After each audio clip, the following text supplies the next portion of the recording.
Guys, मैं आपकी सिमी भट्टी happy Punjab channel पे आप सभी का बहुत बहुत स्वागत करती हूँ। आइए दोस्तों, आज हम सुनते हैं वर्षा मेहता की कहानी उन्हीं की जुबानी, जिसका विषय है वफादार तोता। अगर आपको कहानी अच्छी लगी, लाइक कमेंट एंड शेयर ज़रूर करके जाइए दोस्तों, और हमारे चैनल को सब्सक्राइब भी ज़रूर कर लें।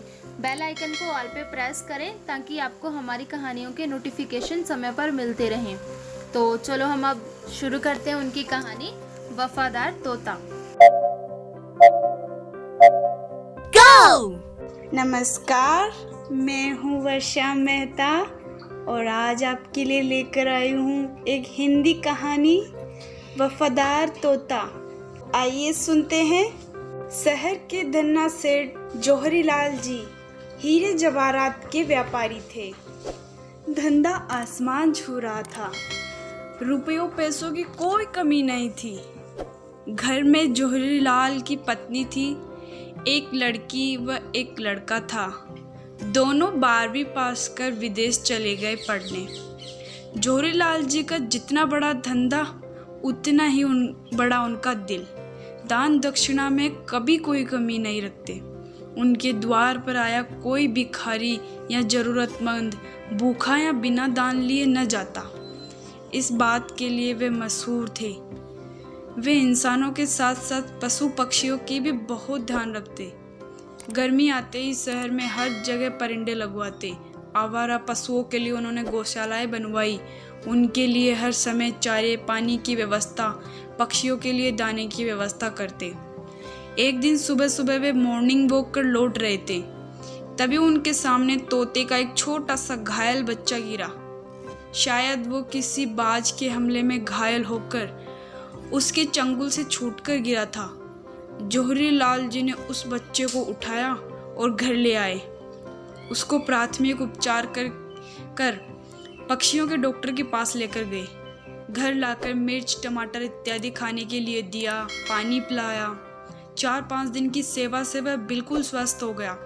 तो जौहरी लाल जी ने उस तोते को गार्डन के बाहर बिठा दिया ताकि वह उठ जाए, और वे अपनी दुकान चले गए। शाम को जब वापस आए तब तोता वहीं बैठा मिला। जैसे ही वह अंदर आए, उनके कंधे पर आकर बैठ गया। जौहरी लाल जी ने सोचा तोता शायद भूखा है, तो उन्होंने खाना खिलाया, लेकिन तोता वहीं बैठा रहा। अब जौहरी लाल जी समझ चुके थे तोता उन्हें छोड़कर नहीं जाएगा। अब तोता उनके घर में ही रहने लगा। वो घर की सब नौकर चाकर जौहरी लाल जी की पत्नी सबको अच्छे से जानने लगा।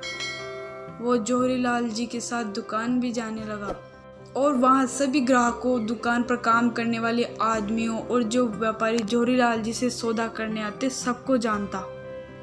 सब मिलते ही अपने पंख फैलाकर नमस्कार की मुद्रा करता। जौहरी लाल जी का एक अजीज दोस्त था, किशोरी लाल जी। उनसे तो उस तोते की खास दोस्ती हो गई थी। कभी कभी किशोरी लाल जी उसे अपने घर भी ले जाते थे। तोता उनसे काफी घुल मिल गया था। तोता पूरे दिन जौहरी लाल जी के घर में अटकेलियां करता, एक मिनट भी शांत नहीं रहता। कभी कभी उससे परेशान होकर जौहरी लाल जी की पत्नी उसे घर से बाहर निकाल आती, तो वह उड़कर दुकान पहुंच जाता और वहां उदास मुद्रा में गिर जाता। तो जौहरी लाल जी समझ जाते। शाम को घर आकर अपनी पत्नी को नाटकीय अंदाज में डांटते, जिससे तोता बहुत खुश होता और नाचने लगता। उसकी इस अटखेलियों से पूरे घर का माहौल खुशनुमा रहता था। उन दोनों को अपने बच्चों की याद भी कम सताती। उन्होंने तोते का नाम आनंद रखा था। एक दिन ऐसा आया जब आनंद किसी गहरे सदमे में चला गया।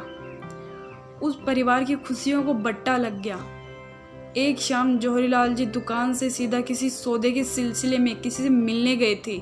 उनके साथ आनंद, उनका तोता भी थे। तोते को वो अक्सर साथ ले जाते थे, क्योंकि वे उसे अपने लिए भाग्यशाली मानते। कहते थे जब उनके साथ आनंद होता है तो वो बड़े से बड़ा सौदा हो जाता है।